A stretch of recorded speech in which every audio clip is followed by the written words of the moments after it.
어제부터 저희가 김건희 여사 얘기를 좀 짧게 만나보고 있는데요. 오늘이 윤석열 당선인과 김건희 여사가 결혼한 지 딱 10년 되는 날이라고 합니다. 화면부터 보겠습니다. 오늘 보면은 이제 당선인 분과 이제 배우자께서 결혼 기념일이신데 주말에 두 분께서 휴식을 가지실 수 있다 이런 식으로 보도가 나오더라고요. 아마 내일 하루 쉬실 계획이십니다.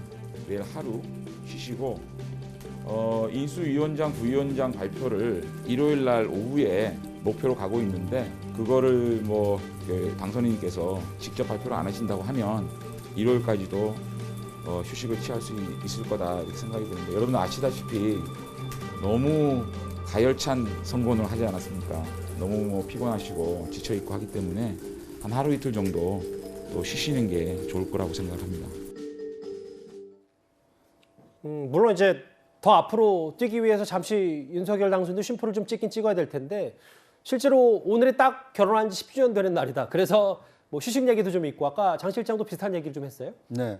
그러니까 윤석열 당선인은 지난 6월 29일 정치차변을 선언한 이후에 대선 후보 경선, 본선거 사실 일요일 휴일 없이 계속 달려왔기 때문에 그 심신이 많이 지쳐 있을 수밖에 없습니다. 그렇기 때문에 약간의 이제 휴지기를 갖는 측면이 있어 보이고요. 마침 또 이제 결혼 10주년이기 때문에 이제 단란한 시간을 좀 가질 수 있는 어떤 계기도 좀 마련이 된 것 같고요. 또 이제 쉰다고 해서 몸은 잠깐 어디 서울을 벗어나 있을 수 있겠지만 인수위 구성이라는 상당히 좀 중요한 그 일정이 남아 있기 때문에 몸은 쉬지만 아마 머릿속은 어떤 사람이 적임자일까, 어떤 인선을 하는 것이 국민들이 원하는 것일까, 굉장히 머리는 더 바쁘게 돌아가지 않을까 하는 생각이 듭니다. 사실 어제 저희 채널 A를 통해서 윤석열 당선인의 다큐멘터리가 방송이 됐습니다.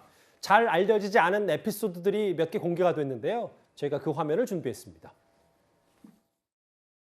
윤 후보 결혼식 때 하객이 엄청나게 많이 왔어요. 근데 많이 온 이유가 뭔지 아세요? 사람들이 다 윤석열이 장가를 간다고 우리 이건 눈으로 확인을 해야 돼. 그래가지고 사실은 바쁜 일 있고 그러면 축의금 대신 보내고 그러잖아요. 저희 대학 동기들도 다 왔어요.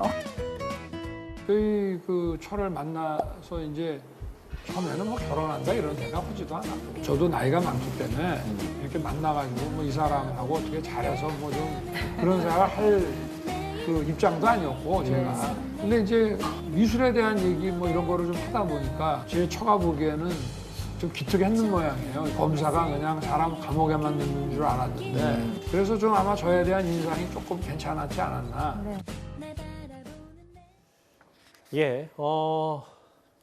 장현주 변호사님, 어제 특집 다큐 내용을 보니까 결혼식 때 하객이 엄청나게 많이 했고 사람들이 다 윤석열이 정말 장가를 간다고 라는 걸 때문에 실제로 저걸 눈으로 확인하기 위해서 결혼식 하객들이 많았다 이런 어제 다큐멘터리 내용이 있었습니다.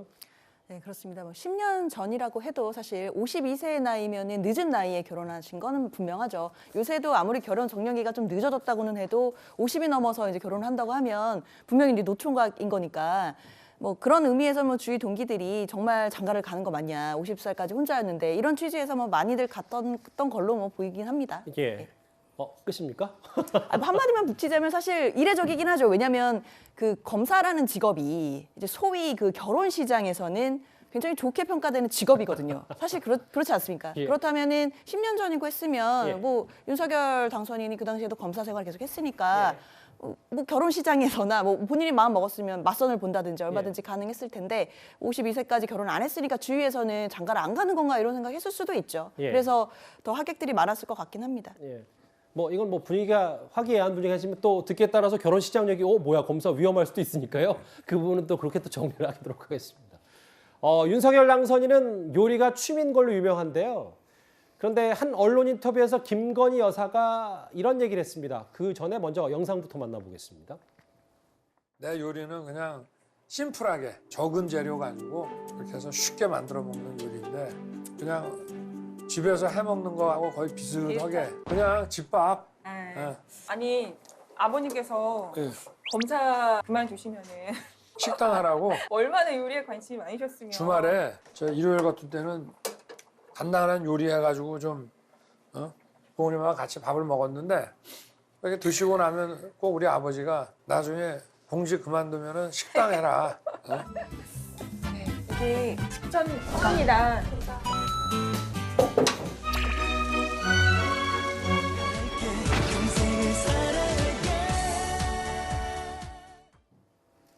예, 저희가 노래까지 좀 준비를 했네요. 중앙일보 인터뷰에 따르면 김건희 여사가 결혼할 때 평생 밥 해주겠다고 약속했었는데 10년이 지난 지금까지도 잘 지키고 있다. 국민과 한 약속은 더 잘 지킬 것으로 믿고 있다. 김건희 여사가 이런 인터뷰를 했습니다. 밥 해주겠다는 약속 잘 지켰던 남편이니까 대통령 돼서도 국민과 한 약속 잘 지킬 것이다. 저희가 너무 뭐 분위기가 훈훈한 얘기만 할 수는 없고 김재현 의원님. 근데 이제 제가 보기에도 실제 집에서 밥을 잘 하시는 것 같아요. 그리고 이제 저 말이 뭐 그냥 남편 칭찬하기 위해서 김건희 씨가 이야기하는 것이 아니라 실제 그런 걸로 보여지는 게요. 저도 한번 그 TV 토론 준비 때문에 그 윤석열 후보자 시절 그 댁에서 식사를 한 적이 있어요. 이제 서초동 자택에 한번 서초동에서 가보셨군요. 이제 예. 아침부터 그 이제 제가 이제 좀 악랄한 질문을 하고 그에 대해서 답변을 하게 만드는 그걸 하다가 이제 점심을 먹게 됐는데 저 도와주시는 분이 밥을 저 식탁에 차려놓으니까 이렇게 가보더니 반찬이 뭐 이렇게 없어 하면서 가더니 곧바로 막 고기를 굽고 말이에요. 막 불고기를 하고 또 반찬을 순식간에 해가지고 오더라고요. 그러니까 제가 보기에는 요리를 하는 걸 굉장히 좋아하는구나. 그리고 이것만 하면 됩니다. 이래도 그것 갖고 뭘 먹어요. 하나 더 해요. 이러면서 곧바로 저 요리해서 아주 갖고 오는 거 보니까 아마 집밥 하는 거 또 부인에게 그 말씀하시는 거 저런 게 그냥 단순히 뭐 부인이 남편 칭찬하려고 하는 말이 아니라 평소에 진짜 그렇게 살고 있는 것 같아요. 직접 식사 대접을 하셨군요. 김 의원님. 근데 사실 제가 드리고 싶었던 질문이 그게 아니라 네. 뭐 마냥 훈훈한 얘기는 할 수는 없으니까. 네.